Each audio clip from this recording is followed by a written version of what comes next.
How bad is it? Bad. We just lost contact with two of our deep space outposts.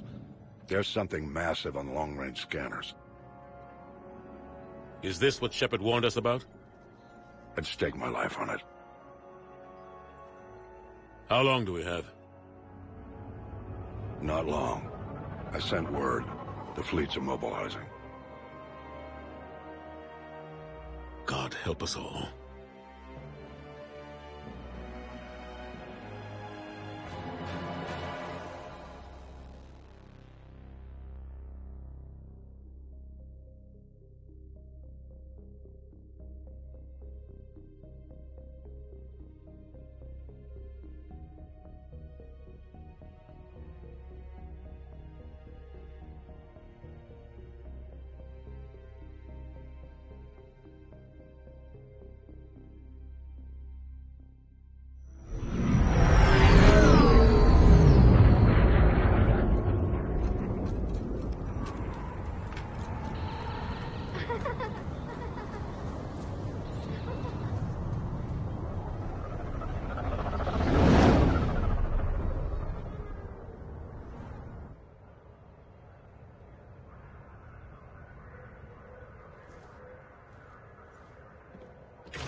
Commander.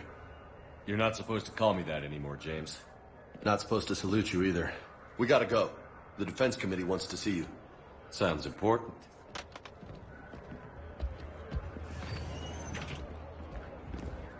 What's going on? Couldn't say. Just told me they needed you. Now. Anderson? Admiral? You look good, Shepard. Maybe a little soft around the edges. How are you holding up since being relieved from duty? It's not so bad once you get used to the hot food and soft beds. We'll get it sorted out. What's going on? Why is everyone in such a hurry?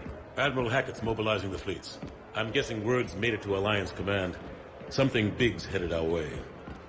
The Reapers? We don't know. Not for certain. What else could it be? If I knew that.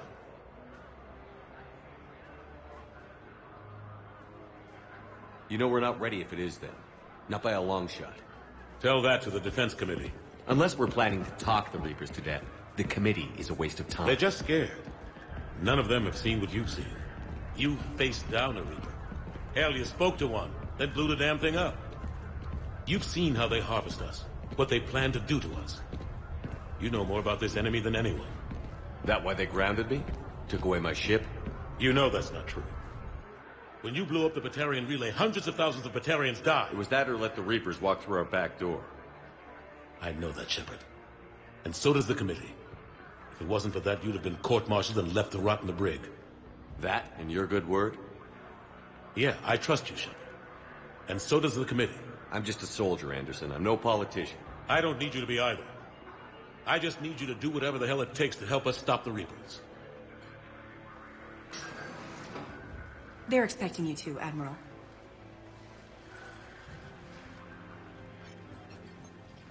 Good luck in there, Shepard.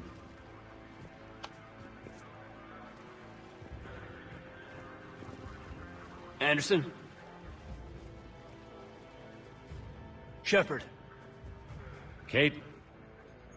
How'd it go in there, Major? Okay, I think. Hard to know. I'm just waiting for orders now. Major? You hadn't heard? No, I'm a bit out of the loop these days. Sorry, sir. Didn't mean to keep you out of the loop.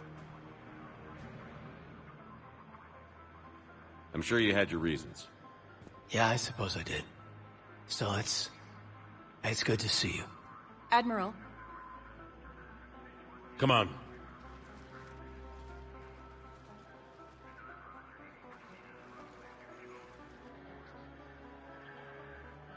You know the commander?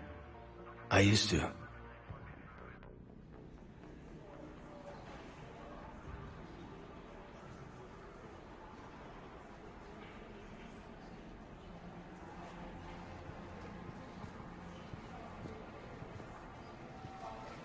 Admiral Anderson.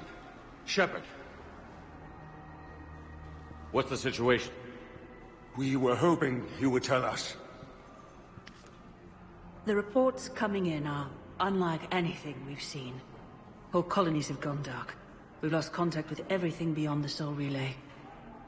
Whatever this is, it's incomprehensibly powerful.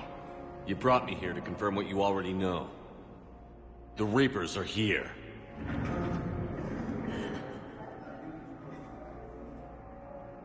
Then, how do we stop them? Stop them? This isn't about strategy or tactics. This is about survival. The Reapers are more advanced than we are. More powerful, more intelligent. They don't fear us. And they'll never take pity on us. But... there must be some way. If we're gonna have any chance at surviving this, we have to stand together. That's it? That's our plan? Admiral, we've lost contact with Luna Base. The moon? It couldn't be that close already. How'd they get past our defenses? Sir, UK headquarters has a visual.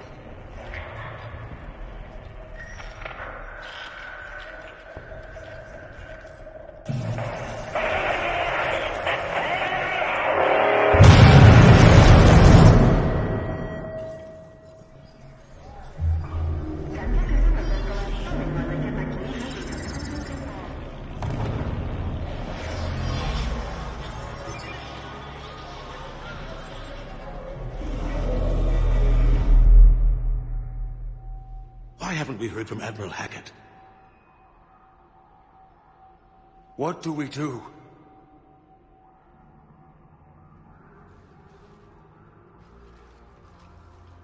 The only thing we can. We fight, or we die. We should get to the Normandy.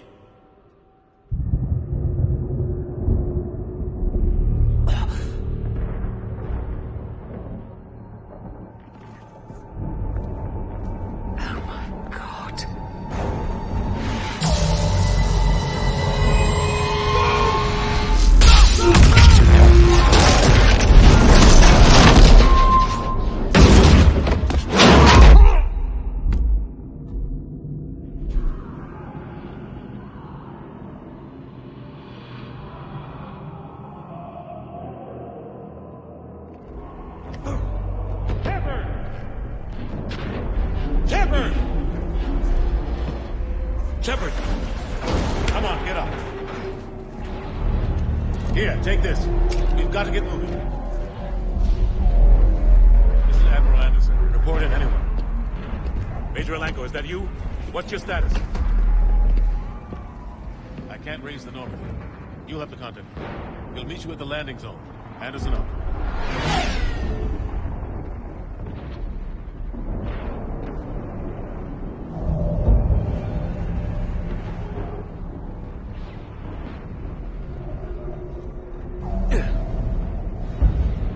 They're massive.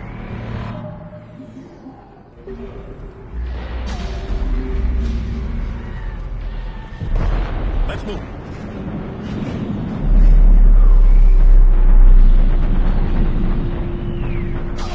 Let's move.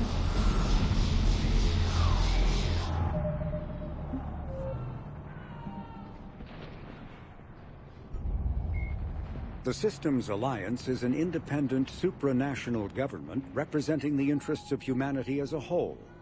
The Alliance is responsible for the governance and defense of all extrasolar colonies and stations. The Alliance grew out of the various national space programs as a matter of practicality. Sol's planets had been explored and exploited through piecemeal national efforts. The expense of colonizing entire new solar systems could not be met by any one country. With humans knowing that alien contact was inevitable, there was enough political will to jointly fund an international effort. Still, the Alliance was often disregarded by those on Earth until the First Contact War.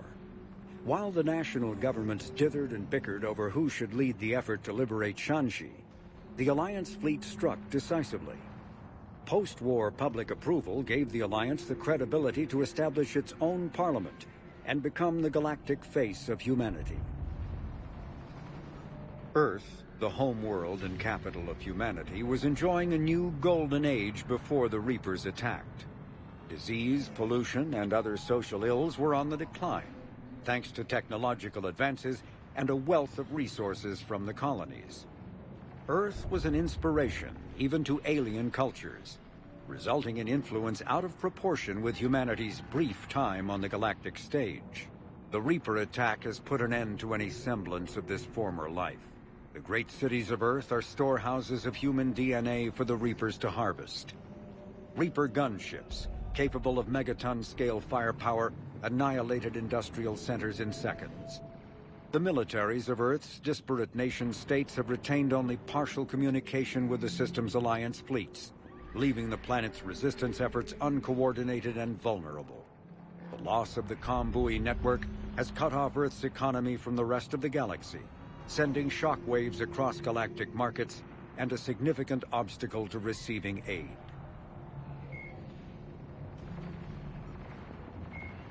Biotics is the ability of rare individuals to manipulate dark energy and create mass effect fields through the use of electrical impulses from the brain. Intense training and surgically implanted amplifiers are necessary for a biotic to produce mass effect fields powerful enough for practical use. The relative strength of biotic abilities varies greatly among species and with each individual. There are 3 branches of biotics. Telekinesis uses mass-lowering fields to levitate or impel objects. Mass-raising kinetic fields are used to block or pin objects. Distortion uses rapidly shifting mass fields to shred objects. Most organic species are capable of developing biotic abilities, though there are risks involved. Biotics are the result of in utero exposure to element 0. This usually causes fatal cancers in the victim, but in rare cases it coalesces into nodules within the fetus's developing nervous system.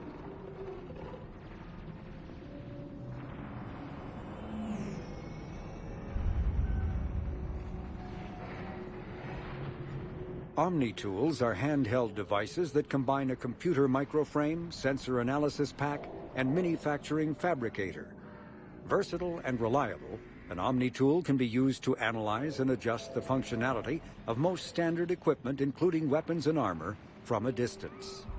The fabrication module can rapidly assemble small 3-dimensional objects from common, reusable industrial plastics, ceramics, and light alloys. This allows for field repairs and modifications to most standard items, as well as the reuse of salvaged equipment. Omni-tools are standard issue for soldiers and first-in colonists. When subjected to an electrical current, the rare material dubbed Element 0, or EZO, emits a dark energy field that raises or lowers the mass of all objects within it. This mass effect is used in countless ways, from generating artificial gravity to manufacturing high-strength construction materials. It is most prominently used to enable faster-than-light space travel. EZO is generated when solid matter, such as a planet, is affected by the energy of a star going supernova. The material is common in the asteroid debris that orbits neutron stars and pulsars. These are dangerous places to mine, requiring extensive use of robotics, telepresence, and shielding to survive the incredible radiation from the dead star. Only a few major corporations can afford the setup costs required to work these primary sources. Humanity discovered refined Element 0 at the Prothean Research Station on Mars, allowing them to create mass effect fields and develop FTL travel. Medigel is a common medicinal salve used by paramedics, EMTs, and military personnel. It combines several useful applications: a local anesthetic, disinfectant, and clotting agent all in one. Once applied, the gel is designed to grip tight to flesh until subjected to a frequency of ultrasound. It is sealable against liquids, most notably blood, as well as contaminants and gases. The gel is a genetically engineered bioplasm created by the CERTA Foundation, a medical technology megacorp based on Earth. Technically, Medigel violates Council laws against genetic engineering, but so far it has proved far too useful to ban. Element zero can increase or decrease the mass of a volume of space-time when subjected to an electrical current. With a positive current, mass is increased. With a negative current, mass is decreased. The stronger the current, the greater the magnitude of the dark energy mass effect. In space, low mass fields allow FTL travel and inexpensive surface-to-orbit transit. High mass fields create artificial gravity and push space debris away from vessels. In manufacturing, low mass fields permit the creation of evenly blended alloys, while high mass compaction creates dense, sturdy construction materials. The military makes extensive use of mobility-enhancing technologies, with mass effect utilizing fighting vehicles standard frontline issue in most military forces. Mass effect fields are also essential in the creation of kinetic barriers or shields to protect against enemy fire. Biotics is the ability of rare individuals once believed to be of Prothean origin. Mass relays were in fact created by the Reapers, using technology far beyond that of other living species. The enormous structures, scattered throughout the stars, create corridors of virtually mass-free space. This allows instantaneous transit between locations normally separated by years or even centuries, using conventional FTL drives. Primary mass relays can propel ships thousands of light years. The flight path, however, is fixed to a single relay elsewhere in the galaxy. By contrast, secondary relays, while only capable of propelling ships a few hundred light years, can reach any other relay within their limited range. Many primary relays lie dormant, their destinations not yet known.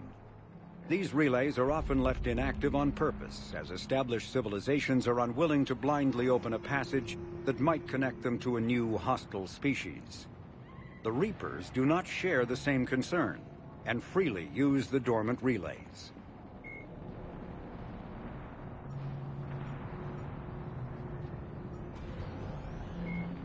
In the early 2160s, the Alliance began aggressive colonization of worlds in the Skyllian Verge, much to the dismay of the Batarians, who had been developing the region for several decades.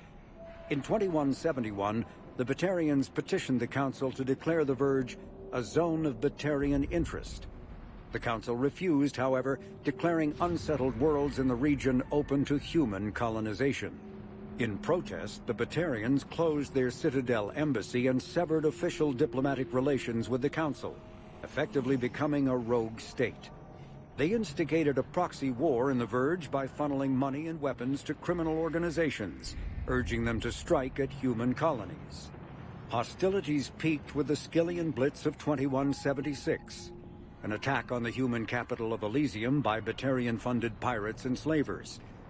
In 2178, the Alliance retaliated with a crushing assault on the moon of Torfin, long used as a staging base by Batarian-backed criminals.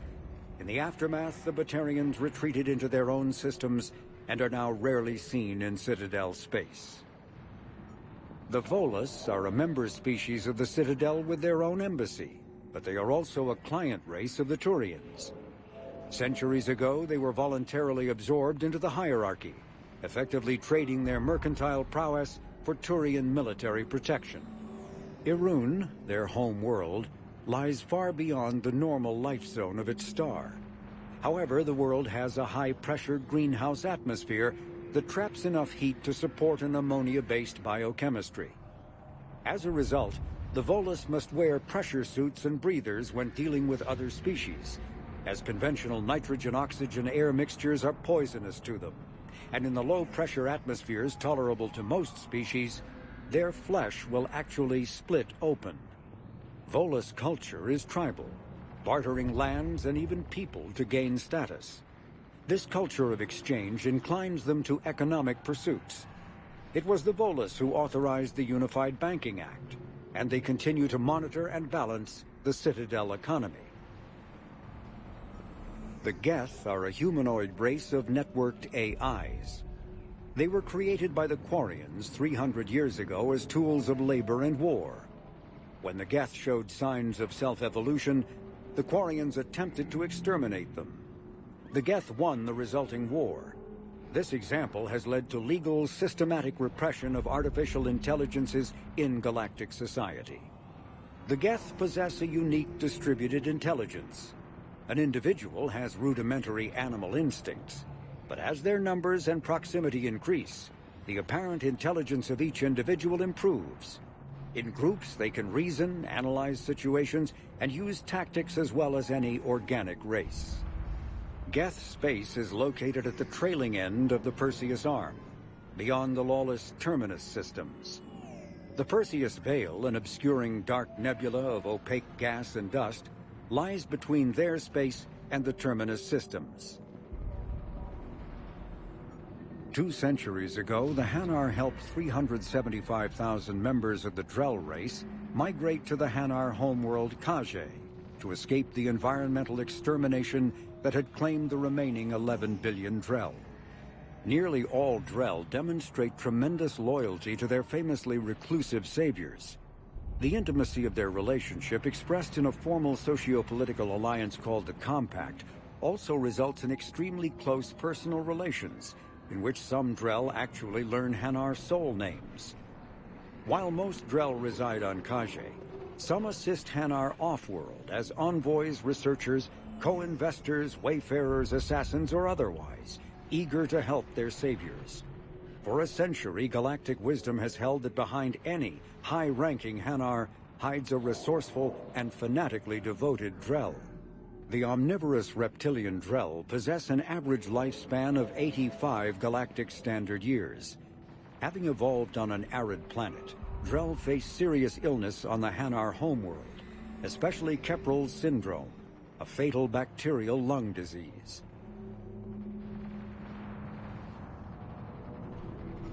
Driven from their home system by the Geth nearly 3 centuries ago, most Quarians now live aboard the Migrant Fleet, a flotilla of 50,000 vessels ranging in size from passenger shuttles to mobile space stations. Home to 17 million Quarians, the flotilla understandably has scarce resources.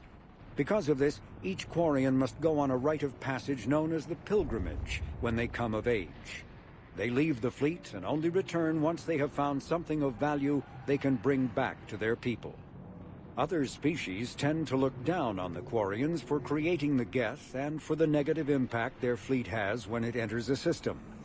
This has led to many myths and rumors about the Quarians, including the belief that underneath their clothes and breathing masks, they are actually cybernetic creatures, a combination of organic and synthetic parts.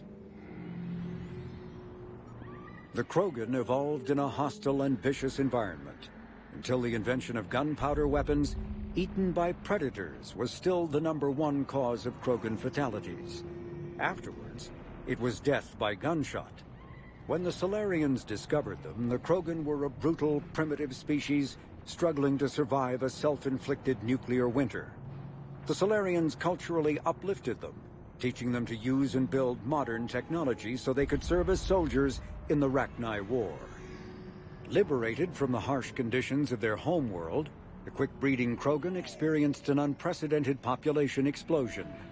They began to colonize nearby worlds, even though these worlds were already inhabited. The Krogan rebellions lasted nearly a century, only ending when the Turians unleashed the Genophage, a Solarian-developed bioweapon that crushed all Krogan resistance.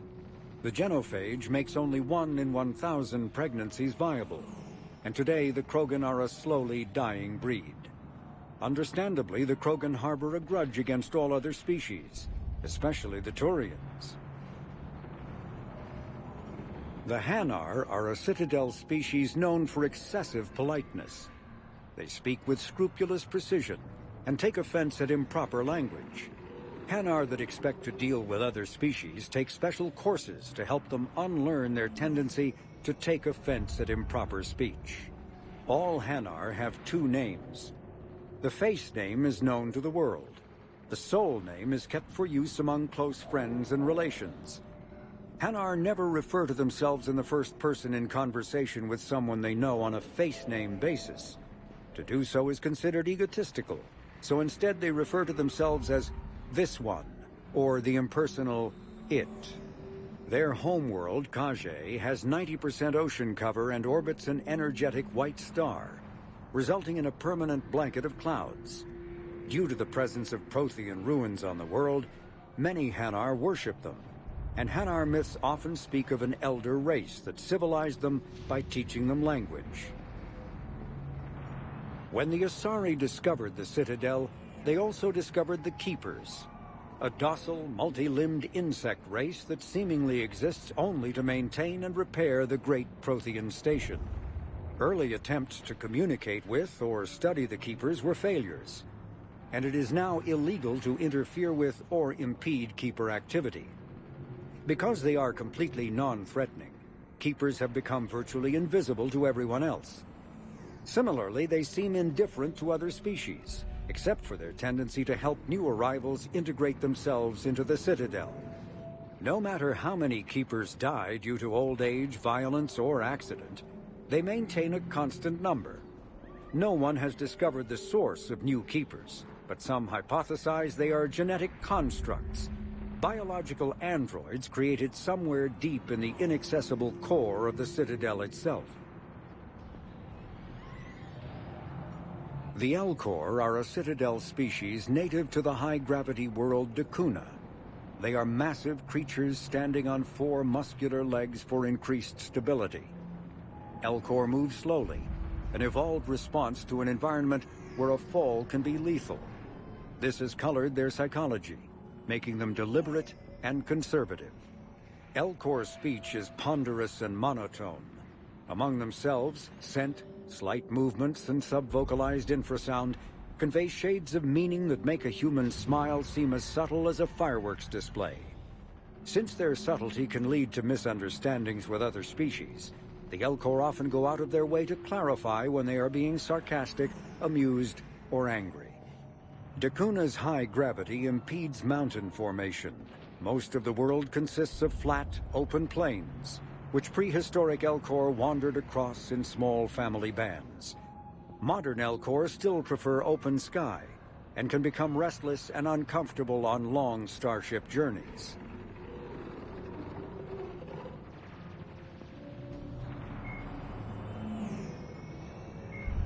The Asari were the first species to discover the Citadel. When the Solarians arrived, it was the Asari who proposed the establishment of the Citadel Council to maintain peace throughout the galaxy. Since then, the Asari have served as the mediators and centrists of the Council. An all-female race, the Asari reproduce through a form of parthenogenesis. Each Asari can attune her nervous system to that of another individual of any gender and of any species to reproduce. This capability has led to unseemly and inaccurate rumors about Asari promiscuity. Asari can live for over 1,000 years, passing through 3 stages of life. In the maiden stage, they wander restlessly, seeking new knowledge and experience. When the matron stage begins, they meld with interesting partners to produce their offspring. This ends when they reach the matriarch stage, where they assume the roles of leaders and counselors.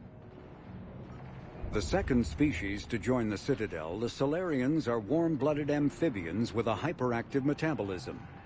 Solarians think fast, talk fast, and move fast. To Solarians, other species seem sluggish and dull-witted. Unfortunately, their metabolic speed leaves them with a relatively short lifespan. Solarians over the age of 40 are a rarity. The Solarians were responsible for advancing the development of the primitive Krogan species to use as soldiers during the Rachni Wars. They were also behind the creation of the genophage bioweapon the Turians used to quell the Krogan rebellions several centuries later. Solarians are known for their observational capability and non-linear thinking. This manifests as an aptitude for research and espionage. They are constantly experimenting and inventing, and it is generally accepted that they always know more than they're letting on. Roughly 1,200 years ago, the Turians were invited to join the Citadel Council to fulfill the role of galactic peacekeepers. The Turians have the largest fleet in Citadel space, and they make up the single largest portion of the Council's military forces. As their territory and influence has spread, the Turians have come to rely on the Solarians for military intelligence and the Asari for diplomacy. Despite a somewhat colonial attitude towards the rest of the galaxy, the ruling hierarchy understands they would lose more than they would gain if the other two races were ever removed. Turians come from an autocratic society that values discipline and possesses a strong sense of personal and collective honor. There is lingering animosity between Turians and humans over the First Contact War of 2157, which is known as the Relay 314 incident to the Turians. Officially, however, the two species are allies, and they enjoy civil, if cool, diplomatic relations.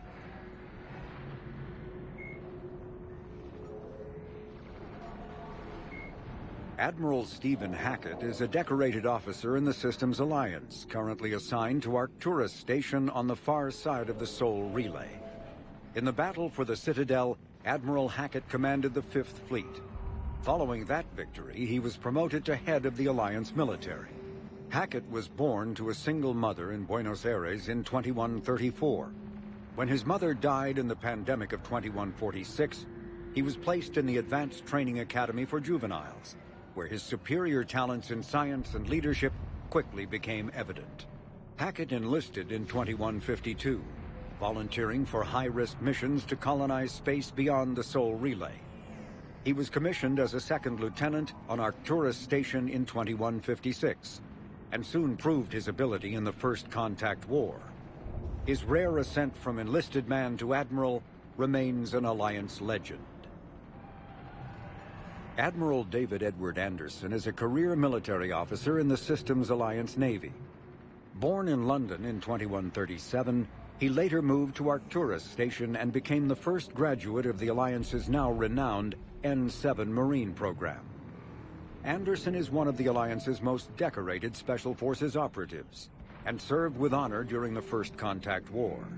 He was the original captain of the SSV Normandy before relinquishing command to his XO, Commander Shepard. After the Alliance victory in the Battle of the Citadel, Anderson briefly served as the Citadel's first human counselor. He soon became embroiled in a Cerberus plot to abduct his friend Kaylee Sanders, however, and learned that he was unable to live a life without action. He stepped down as counselor and returned to the military to prepare for the Reaper invasion. The Alliance Parliament named Donald Udina as his successor. Major Caden Alenko is a human biotic and an officer in the Systems Alliance. He served as staff lieutenant under Commander Shepard on the SSV Normandy during the Battle of the Citadel, and now heads the Special Operations Biotics Division at the Alliance Warfare Center. An Alliance tribunal recently called on Alenko to testify about his experience with the Reapers. Alenko suffers from severe headaches because of the early model L2 biotic implants that he was given as a child. The L2 implants have since been discontinued due to the risk of crippling neurological damage.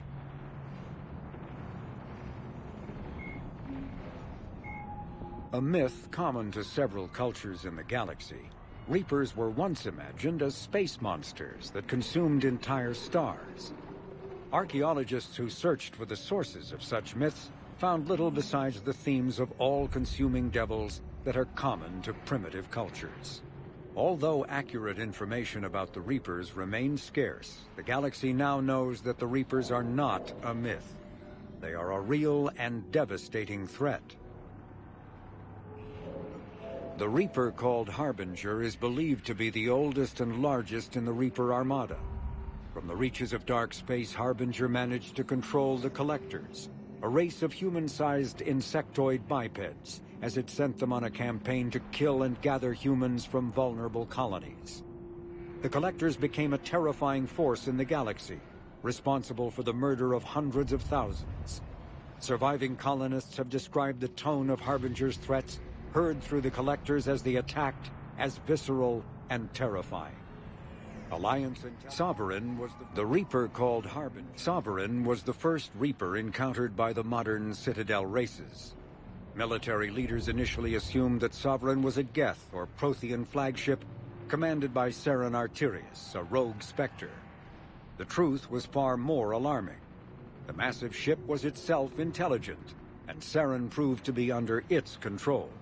The attacks by Sovereign against Eden Prime and the Citadel removed any uncertainty about the Reaper's technological superiority. Sovereign's formidable shielding and firepower allowed it to hold off the combined fleets of the Citadel, and its mass effect fields proved powerful enough to let the enormous vessel land on a planet's surface. Sovereign's mission, to open a mass relay that would transport the other Reapers from dark space, proved its undoing.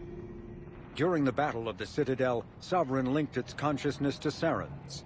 When Saren's death corrupted the signal and shut down Sovereign's shields, Sovereign's destruction soon followed.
Look out! How do you stop something so powerful?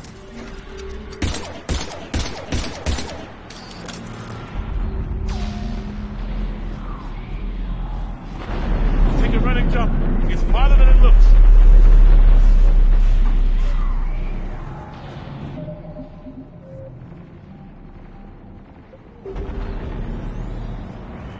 Come on, let's go.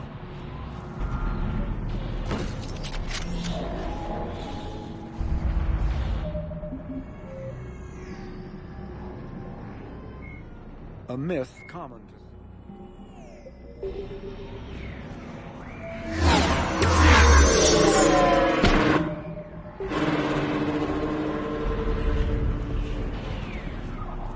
Come on. We'll have to go this way.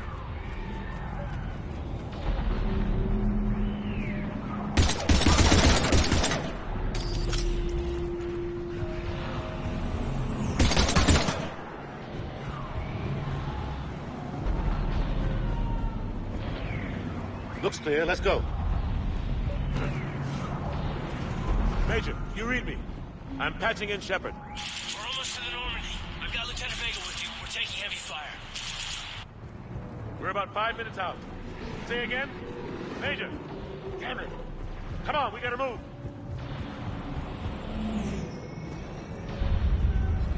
Husks! Take them out! Shoot them! I'm out of ammo. Come on, we gotta move!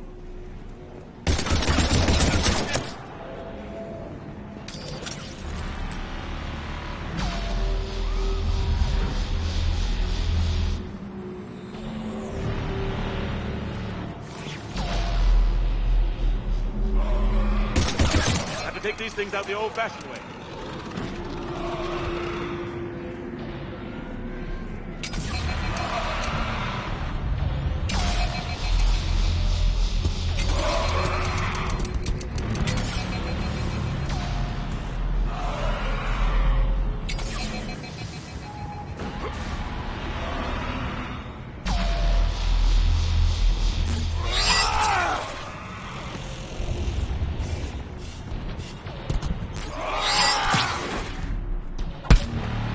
Don't let him grab you.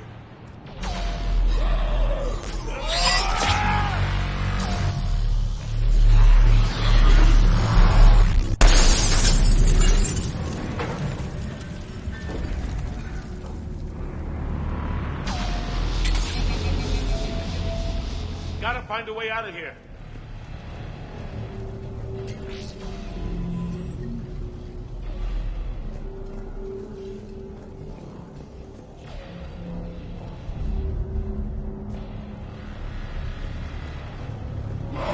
Watch it!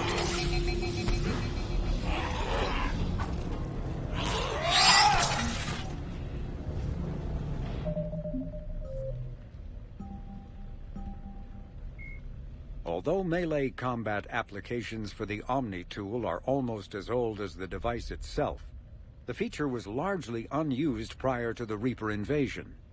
The need to take on multiple husks in close quarters forced the Alliance to develop ways to enhance the tool's offensive capability. The most common melee design is the Omni Blade, a disposable silicon carbide weapon flash-forged by the tool's mini-fabricator. The transparent, nearly diamond-hard blade is created and suspended in a mass effect field safely away from the user's skin. Warning lights illuminate the field so the searing hot blade only burns what it is intended to: the opponent. More technically adept soldiers frequently modify their Omni tools to maximize stopping power through electrical, kinetic, or thermal energy. Some troops integrate the weapon with their kinetic barriers, transforming the Omni tool into a wrist-mounted bludgeon. Others fabricate flammable gases, held in place by a mass effect field and ignited upon impact. All prove deadly surprises for opponents who expect a disarmed Alliance warrior.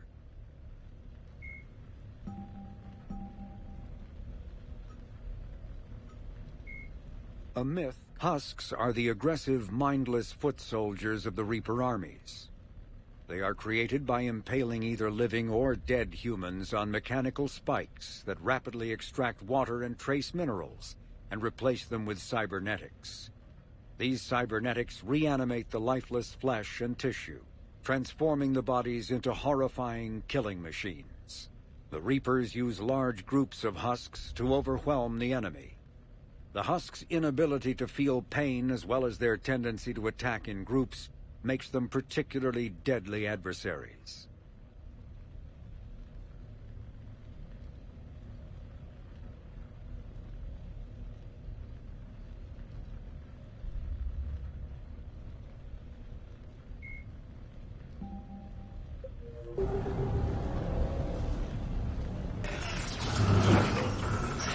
Through this way.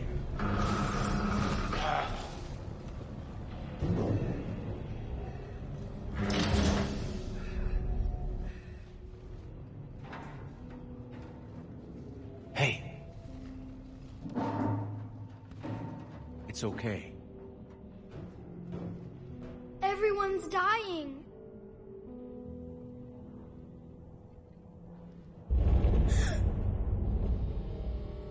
Come here. I need to get you someplace safe. Take my hand. You can't help me. Shepard! In here.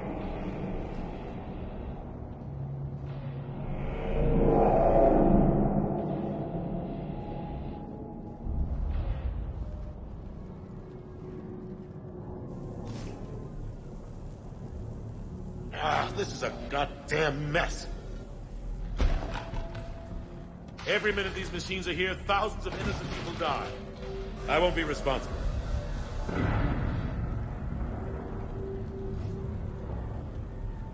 It's hard enough fighting a war, but it's worse knowing no matter how hard you try, you can't save them all.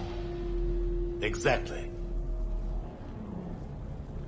It's so fast. I thought we'd have more time. We knew they were coming. And they still just cut through our defenses. We need to go to the Citadel. Talk to the Council. The Citadel? The fight's here. It'll be everywhere soon enough. You said it yourself. The Reapers will destroy everything if we don't stop them. The Council has to help us. You sure about that? No, but you were a Council Spectre. That has to count for something. Gotcha! Thanks. I owe you one. More than one. Grab some ammo.